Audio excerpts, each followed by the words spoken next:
Hello guys, Spirit of Fear here with another Class 101 tutorial. This time we'll be going over the level Pyro. Once again, hats and miscellaneouses have no effect on the gameplay. We'll be going over your basic loadout, your strategy, and the special abilities that the Pyro has to start with, unlike any other class. To start with, your basic weapon and your primary weapon is the stock flamethrower. It uses flames to light your opponents on fire and causes an afterburn effect, but it has a short range. It carries 200 ammo and it burns 10 per second, and you also have a secondary with it called an air blast. By clicking your mouse 2 or your right click, it uses 20 ammo. It will be discussed later on how to use it. The damage for the flamethrower is based on how close they are to the output of the flame. Damage can range from 4 to 7 damage per second, and criticals will do 12 to 21 damage per second. Afterburn, which is the effect of lighting someone on fire, will cause 6 damage for 10 seconds after ignition. Second weapon is the shotgun. The shotgun carries 6 ammo, 32 reserve, and does 3 to 90 damage based on spread and distance fired. Closer to the fire, the more condensed the spread. A shotgun will crit from 6 to 180 damage, once again based on the spread. And lastly, your final weapon is your fire axe. It's your primary axe. It does 65 damage on hit, and on crit it does 195 damage. It has unlimited use and is a last resort if your flamethrower or your shotgun is out of ammo. I'll be moving on next to movement speed. And we're back. I've turned on the bots here so I can show speed comparison. Now the Pyro is your 4th and most average movement speed. His speed is equal to the engineer, the sniper, the spy. So running at this pace, you run at 100% speed. You're faster than a demo man, a soldier, and a heavy. But running backwards, you still outrace them in speed. But when racing against another class of equal speed, you will be slower.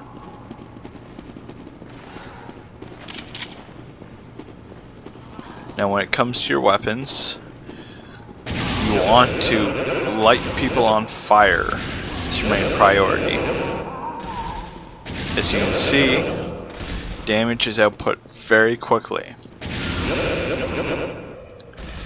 But it's not your main strategy of what you want to do running in front. You want to get your enemies from their side or their back by ambushing them and taking different routes. Upon doing so, you're able to put out damage quickly without them knowing what's going on. Or if you've got a group of them, you can light them and they'll just keep on burning for 10 seconds unless they pick up a med pack or they have a medic healing them. And as you see, criticals, massive damage. Scout died pretty fast. When it comes to fighting another Pyro, however, he is flame resistant, so he will not have afterburn. So in doing so, fighting another Pyro with your flamethrower is pretty difficult. whereas everyone else will have afterburn, and you can just let them keep walking along and they'll burn out. A single afterburn is enough to put a scout, a sniper, an engineer, or a spy at half health. If you light a medic, however, his auto heal will counter it unless he's using a Blottsauger. So that's it for the flamethrower. Moving on to the shotgun now. The shotgun is good for taking out enemies who are outside of your range of your flamethrower. It's great for getting them to come closer and taunting them that way. Doing so, once they get close up, you switch, light them, and you can finish them off with the shotgun. It is also your best answer to dealing with another Pyro. Since Pyros are flame resistant and won't burn with afterburn, shooting them with a shotgun is faster than trying to burn them to death. 2 to 3 good placed shots will take them out, or one random critical of 180.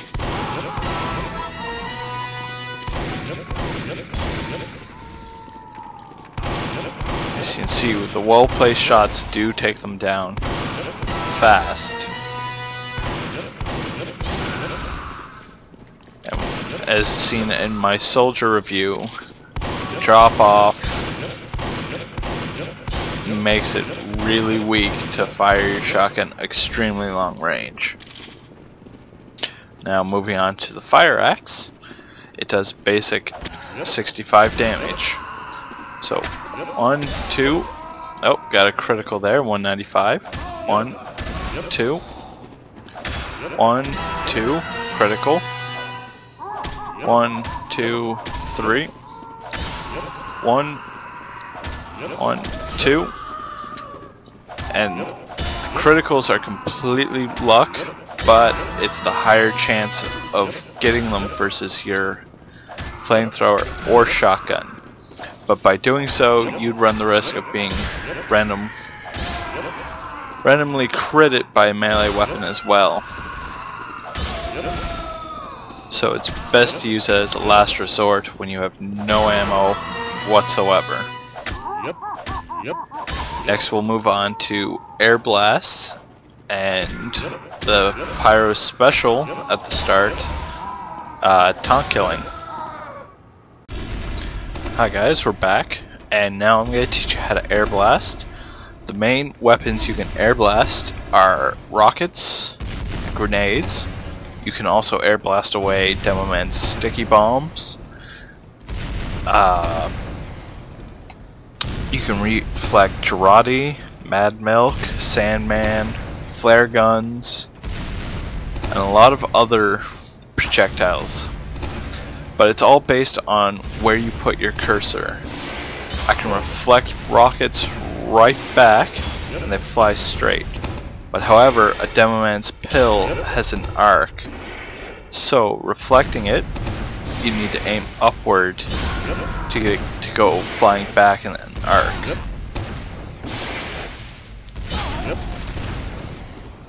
This demo here's got stickies coming out.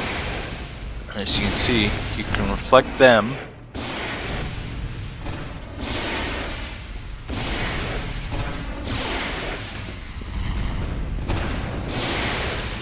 you can also reflect enemy rockets back at other enemies too. So you can't use more than just against the same person.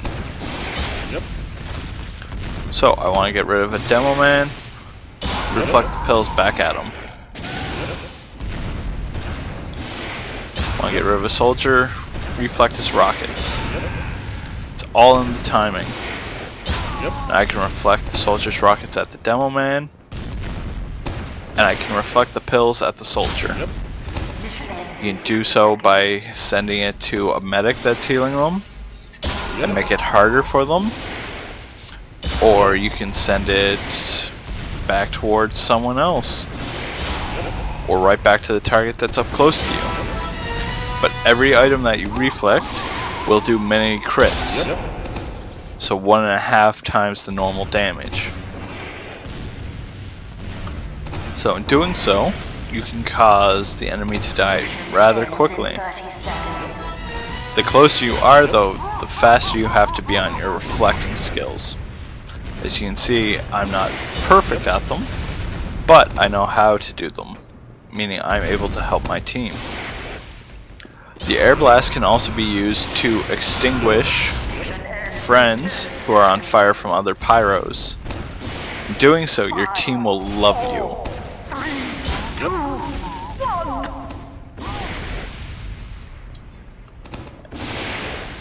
And helping your team out, the longer they survive, the longer you'll survive.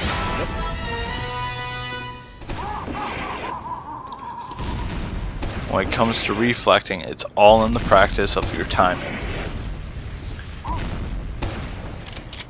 Next is taunt kills. The Pyro's secondary weapon, being shotgun, flare gun, or any of the sort, will allow him to do a taunt kill. Now a taunt kill, you have to be within a certain range, and you hit your taunt key. It causes damage high enough to instantly kill anyone. So 500 damage. No matter how much overheal, the enemy will die. But it does take a few seconds and requires the enemy to be within melee range of the blast.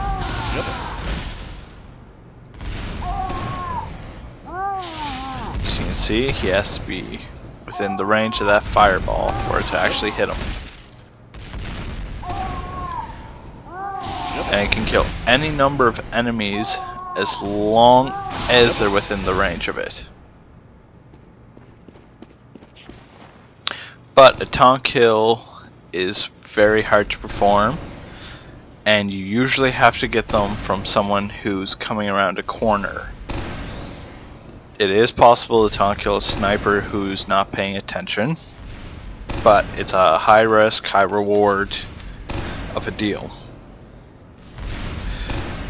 Now, since you are a pyro yourself, enemy pyros will not be able to cause afterburn to you either. And doing so, it makes you more viable to dealing with them, but at the same time, if they use a shotgun, you'll be in the same trouble they will be if you do the same strategy to them. So it's whoever has better aim. The more you aim, the better your practice. Now, there is a lesson with sentries, so I'm just going to move over to that room. And we're down here now. We've got a sentry set up and a wall to protect us. When it comes to a pyro, a sentry is not your best battle to get in with, as you have to get within range of it to actually deal damage with your flamethrower. Now, with a level 3, since they do have the rockets, you can reflect them, but it's a little bit more difficult in doing so. And reflecting a rocket back at a sentry will not kill it instantly. It still takes the 3 rocket that the soldier requires to destroy it.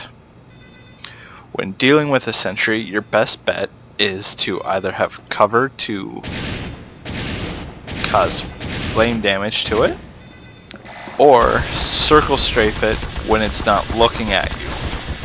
But in doing so, you have to kill it while using your strafe keys and moving your mouse to keep on target with it, causing a circle strafe. But your best bet is to get a ledge or a corner to shoot your flames around to light it. Now, an engineer can keep up with the damage a pyro can put out onto his buildings if he has enough metal. If not, the pyro will run out of ammo before being able to destroy the sentry. And doing so allows the engineer to pull out his shotgun and shoot down the pyro before he destroys the sentry.